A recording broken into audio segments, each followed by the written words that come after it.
नमस्कार. आताची बातमी जी आहे ती महत्वाची यासाठी आहे कारण आता टीडीसी बँकेची निवडणूक ही पार पडलेली आहे.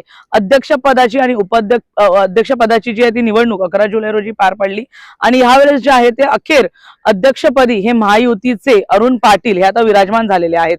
गेल्या अनेक वर्षांपासून या ठिकाणी सहकार पॅनल बहुजन विकास आघाडीची एकहाती सत्ता होती टीडीसी बँकेवरती आणि त्यामध्ये जेव्हा निवडणुका झाल्या तेव्हा सहकार पॅनलचा घनघोर विजय झाला आणि महायुतीचं जे परिवर्तन पॅनल होतं त्याला आपली हार पत्करावी लागली होती. परंतु आता गेल्या काही दिवसांपूर्वीच जे आहे ते रवींद्र चव्हाण यांनी महाराष्ट्र प्रदेश अध्यक्ष यांनी असं म्हटलं होतं की टीडीसी बँकेवर जे आहे ते महायुतीचाच अध्यक्ष बसणार आणि तेच आता खरं झालेलं आहे.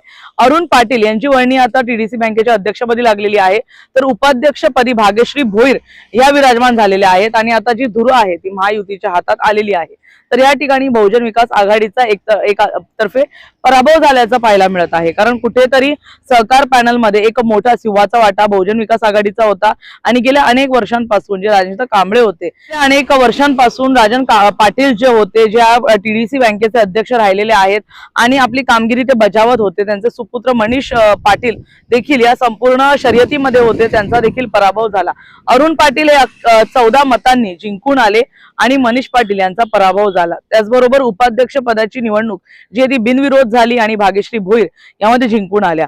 या संपूर्ण मुद्द्यामध्ये पाहण्यासारखं होतं की काही दिवसांपूर्वी ज्या प्रकारे रवींद्र चव्हाण यांनी वक्तव्य केलं होतं त्यानंतर जे आहे ते निकाल समोर आला आणि अखेर महायुतीचाच अध्यक्ष जे आहे ते अखेर टीडीसीवर बसला. यावेळेस पाहण्यासारखं हे होतं की सहकार पॅनलला भाजपचे काही आमदार त्याचबरोबर शिवसेना शिंदे गट यांनी पाठिंबा दिला, त्यांचा घनघोर विजय झाला. परंतु त्यानंतर असं काय घडलं की टीडीसी वरती महायुतीचाच झेंडा रोवला गेला. अध्यक्षपदी आणि उपाध्यक्षपदी या सहकार पॅनलची वर्णी लागू शकली नाही.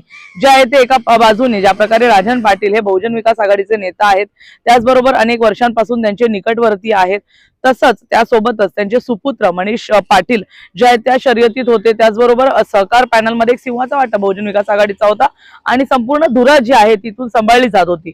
मग असं काय झालं की जे अध्यक्षपद आणि उपाध्यक्ष पदाची निवडणूक आली त्यावेळेस जे आहे ते बहुजन विकास आघाडी किंवा सहकार पॅनल आपण म्हणू शकतो सहकार पॅनलचा जो आहे तो त्यांना हार पत्करावी लागली आणि महायुतीचा जो आहे तो विजय झाला.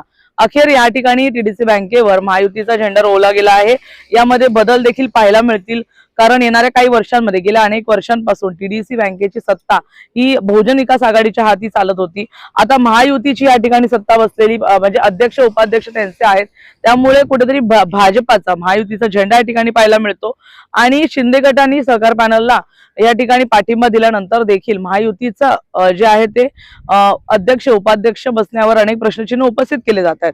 परंतु या संपूर्ण घटनेनंतर आता पाहण्यासारखं असेल की येणाऱ्या काळामध्ये टीडीसी बँक नवीन कोणत्या योजनांसमोर सकट बाहेर येते, त्याचबरोबर इतक्या वर्षांपासून सुरळीत सुरू असलेली टीडीसी बँक ही कशा प्रकारे आता आणखी चांगलीरित्या वाढते, त्याचा विकास होतो. कारण राज्यामध्ये सरकार महायुतीचं आहे, केंद्रामध्ये सरकार भाजपचं आहे, त्यामुळे पाहण्यासारखं असेल टीडीसी बँकेचा चेहरा मोहरा ते कशा प्रकारे बदलतात.